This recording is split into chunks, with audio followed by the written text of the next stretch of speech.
Армысыздар, бүгінгі сабағымыздың тақырыбы PHP-дегі массив. Сабақтың мақсаты массив түрлерімен танысу, бір өлшемді массивті қолдану, және де осы видеоның соңында тапсырмалар беріледі, сол тапсырмаларды орындау. Массивтер ағылшынша arrays деп аталады, яғни бір типтегі элементтердің тізімі болып табылатын реттелген мәліметтер жиынтығы. Массивтер ақпараттың үлкен көлемін бір жерде сақтауға мүмкіндік береді. PHP тілінде массивтердің бірнеше негізгі түрлерін табуға болады. Енді осы массивке байланысты бір мысалдарды қарастырайық. Яғни массивті ең алдымен құратын кезде біз әрине PHP кодынан бастаймыз. Массивті құратын болсақ, қарапайым кез келген айнымалының атауын бере аламыз. Мысалы, біз бірінші айнымалыны құрамыз. Осы айнымалының атауын, мысалы, name деп берейік. Және де массивті құрған кезде міндетті түрде осындай тік жақшалар, яғни квадратный скобка дейді орысша, осындай жақшаларды қолданамыз. Осы массивке енді индекс береміз. Индекс міндетті түрде бізде 0-ден басталады. Осы индекске біз енді мәлімет енгізейік. Ол мәліметке, мысалы, ағылшынша Alex деген атауды бере салайық. Нүктелі үтір. Келесі айнымалымыз, яғни name, массивіміз, яғни біз массивті құратын болсақ, осындай түрде құрамыз.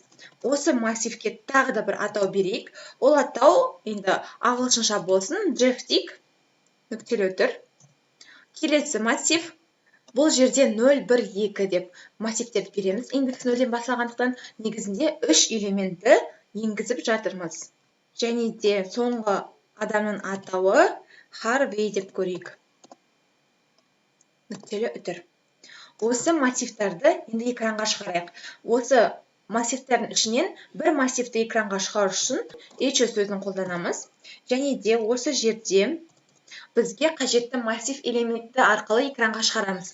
Мысалы, қазір бізге екінші элементті шығарайық. Бұл жерде индексі 2 болып тұрған Harvey. Осыны шығаратын болсақ, массивтің атауын, name, және де индекс нөмірін енгізуіміз қажет. Осы түрде сақтаймыз, Ctrl+S, PHP-ді жабамыз, сақтап, экранды обновить көрейік. Мінекей, экранға Harvey сөзі шығарылды. Енді осы массивтердің барлығын шығарып көрейік. Мінекей, біз қазір таңдап, екінші индекстегі массивті шығардық. Енді осы 3 массивті бірдей экранға шығару үшін бізге алдыңғы сабақта өткен цикл деген тақырып қажет болады. Егер де циклдың не екенін, қандай цикл түрлері бар екенін білмесеңіз, алдыңғы видеоны көруге кеңес беремін. Бізде for cycle қолданамыз массивтерде. For cycle 3 параметр бар, білесіздер. Біріншісі айнымалының атауы, және де осы айнымалын теңестіреміз. Бұл жерде массив элементтерінің жиынтығын білу үшін бізге count функциясы қажет.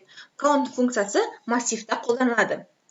Енді осы жерге var дегеніміз айнымалы. Бізге шығару қажет айнымалының есімін атауын береміз. Бізде айнымалымыздың атауы name. Ары қарай нүктелі үтір, және де I++ бұл циклды ары қарай жалғастыру, яғни бірге қосып отырады, ары қарай тексеру үшін. Келесі кодты жазатын болсақ, бізге экранға осы массивті шығарып беру қажет.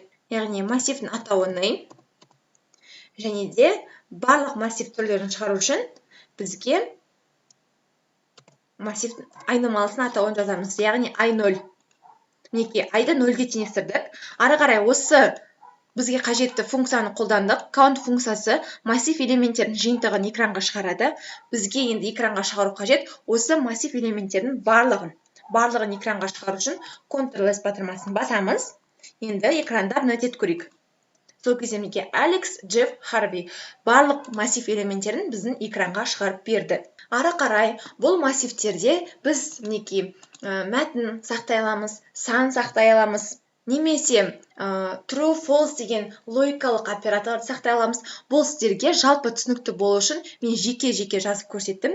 Енді барлығын бірге жазып көрсететін болсам, яғни негізінде массив дегеніміз бұл барлық типтердің бір жиынтығы.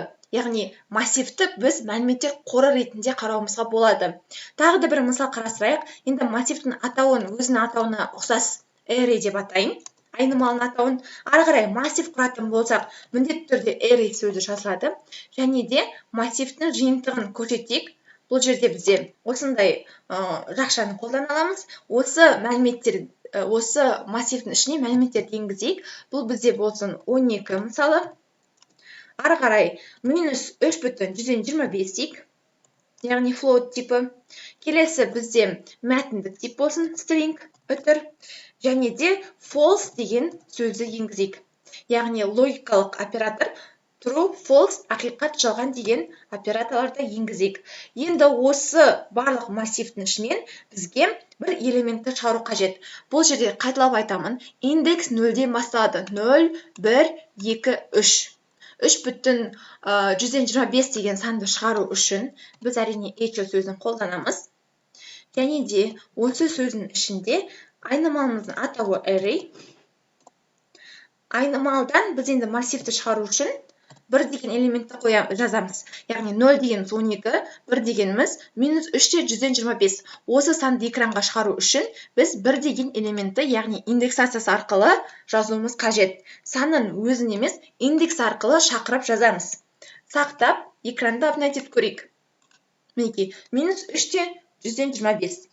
Экранға шығарылды. Енді осы жерде қарасаңыздар, біз массив элементтерін өзгерте аламыз.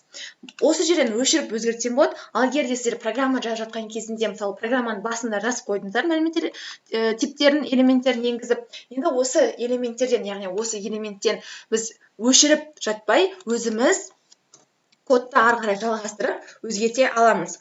Ол үшін бізге қажетті массивтің атауын жазамыз. Осы элементін енгіземіз, яғни бізге 3,25-ті өзгерту қажет. Ол үшін бізде индексациясы 1, енді 1 тең дейміз, және де өзгертетін элементті енгіземіз. Мысалы, string дейік.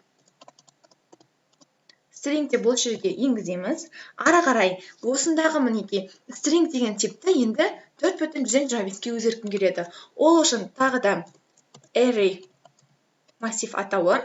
Және де өзгерткім келетін элемент, ол 2 бізде, оны біз 4,125 деген санға өзгерткіміз келеді. Экранға шығаратын болсақ, бізге қажетті элементті, яғни echo, бұл жерде мен br тегін қолданайын, астасына түсіру үшін сөздерді. Және де нүкте, айнымалымыздың атауы array, элементі 1, және де бізге тағы да келесі элемент шығару қажет. Ол үшін тағы да br тегін қолданамын. Және де нүкте, array, екінші элементін экранға шығару қажет. Нүктелі үтір. Сақтаймыз. Қараңыз, бұл жерде мен мына -3,125-ті string деген сөзге ауыстырып жатырмын. String деген сөзді 4,125-ке ауыстырып жатырмыз. Ауыстырдық. Мінекей элементтерді осындай түрде жазып, енді экранға шығарып тексеріп көрейік. Ctrl-S. Экранға шығарған кезде мінекей string сөзі ауысты және 4,125 деген сан енгізілді. Мұндағы -3,125 дегеніміз бұл біздің алғашқы жазған кодымыздан шығарған мәніміз. Енді осы мәнді өзгерттік, массив элементін өзгерткен кезде шығарылған мәнді бізге экранға астына string және 4,125 деп шығарып беріп тұр. Осы массив элементтеріне біз жаңа элемент енгізіп көрейік. Бізде қазір 0, 1, 2, 3, яғни 3 элемент енгізілген, 4 негізінде элемент енгізілген. 0-ден басталғандықтан бізде 4 элемент болып саналады. Енді осы жерге бір жаңа элемент енгізейік. Жаңа элементті енгізу үшін әрине осы массивтің ішіне енгізетін болғандықтан array қалады, және де массив осындай түрде ашылады. Келесі тең, мысалы, жаңа элементті біз new элементтер енгізіп көрейік. Жаңа элементті массивтің ішіне енгізгіміз келеді. Осылай қарапайым түрде, мінекей, бұл жерде автоматты түрде орнын табады. Яғни PHP-де мына жерде біз жазбай қойсақ та болады. Осындай түрде жазбай-ақ индексациясын жазбасақ та, бізде автоматты түрде PHP өзі индексация ретінде жүргізіп, элементін тауып береді.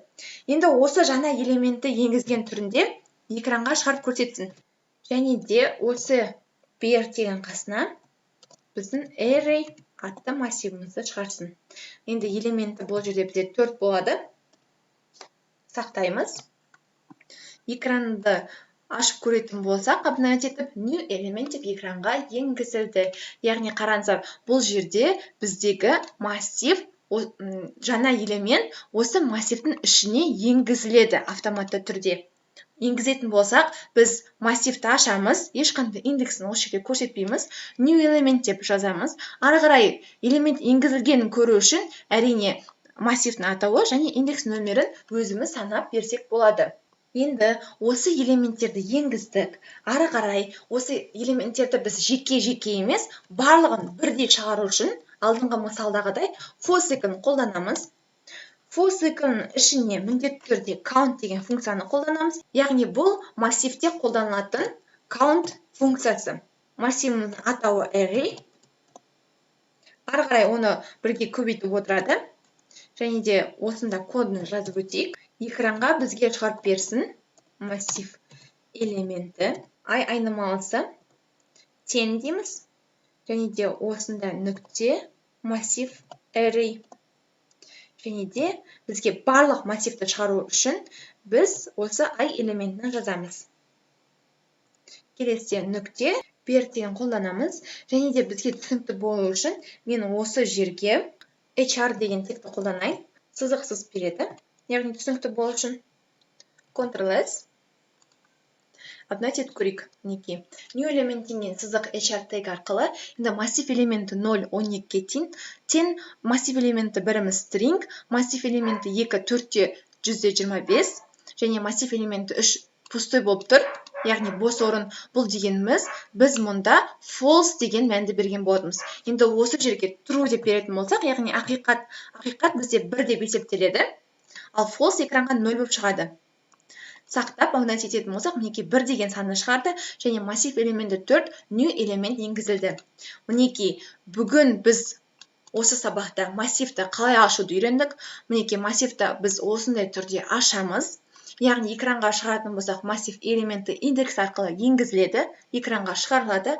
Массивтің ішінде мәліметтерді ауыстыратын болсақ, тағы да біз индексациясы арқылы ауыстыра аламыз. Жаңа элемент енгізу үшін мінекей тек қана array тік жақша және де енгізетін элементіміз, және осы элементті экранға шығарып көргіміз келсе each сөзі арқылы экранға шығарылады. Және де барлық массивтерді мінекей бір массив құрдық. Оның ішіндегі элементтерді қандай мәндер жазылғанын білу үшін біз for second қолданып экранға барлық мәліметтерді шығара аламыз. Массив жалпы бұл мәліметтер қоры ретінде қарасаңыздар болады. Өте көп мәліметтерді массивке сақтау өте ыңғайлы. Ендігіде үй тапсырмасы ретінде сіздерге 3 тапсырма беріледі. Біріншісі сәлем, әлем және де леп белгісі берілген элементтері бар массив берілген. Экранға осы массивтердің қосындысын шығару қажетсіздер.